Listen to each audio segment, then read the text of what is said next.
Hall में सिर्फ कामिनी की भारी सांसों और गन लोड होने की आवाज आ रही है। कामिनी ने नन्ही रिया को ढाल बना रखा है।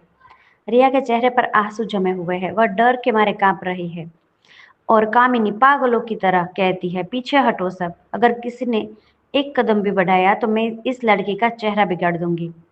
रायचूरा, वसीयत के कागजात लाओ और उस पर लिखो कि पूरी प्रॉपर्टी मेरे और कुणाल के नाम है। अमृता कांपती आवाज में कहती है, कामिनी वो बच्ची है, उसे छोड़ दो। जो चाहिए मुझसे ले लो।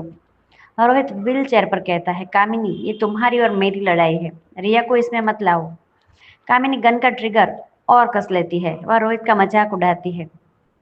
सबकी नजरें कामिनी पर है, लेकिन रोहित अपनी बंद मुट्ठियों में पूरी ताकत समेट रहा है। डॉक्टरों ने कहा था कि उसकी पीठ और पैरों की नसें झुलस गई है, वह चल नहीं पाएगा।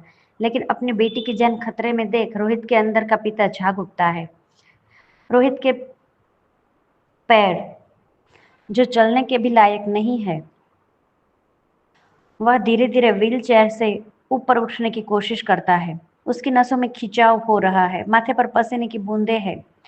मिस्टर रायचूरा हैरानी से फुसफुसाते हुए कहता है, रोहित मत करो, गिर जाओगे। अचानक रोहित एक दहाड़ के साथ खड़ा हो जाता है। वह लंगड़ाते हुए पर दृढ़ता के साथ कामिनी की तरफ एक कदम बढ़ाता है। कामिनी घबरा कर निशाना बदलती है और यही वह मौका है जिसका अमृता को इंतजार था।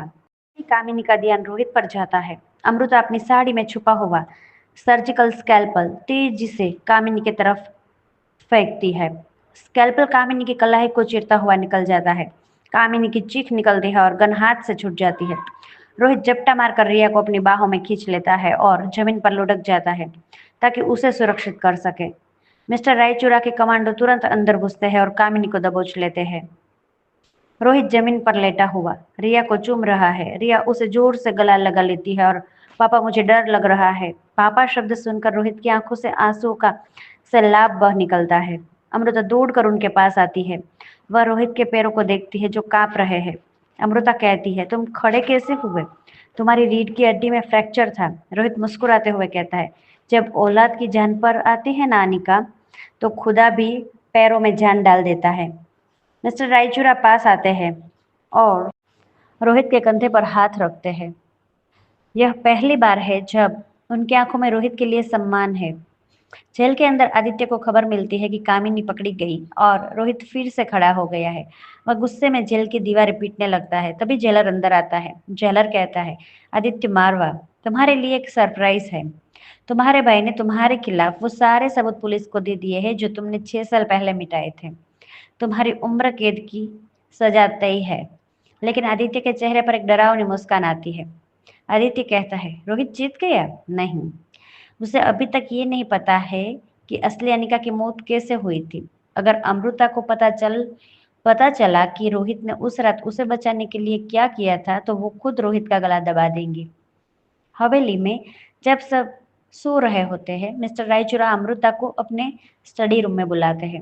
उनके हाथ में एक बहुत पुरानी मेडिकल फाइल है जो लंदन से आई है।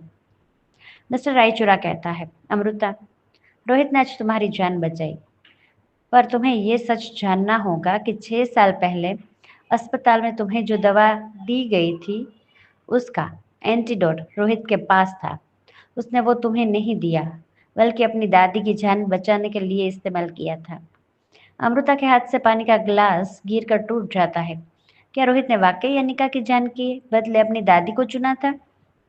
आगे क्या होता है जानने के लिए सुनते रहे अधूरी शादी ऑन फ्री स्टोरी एफएम।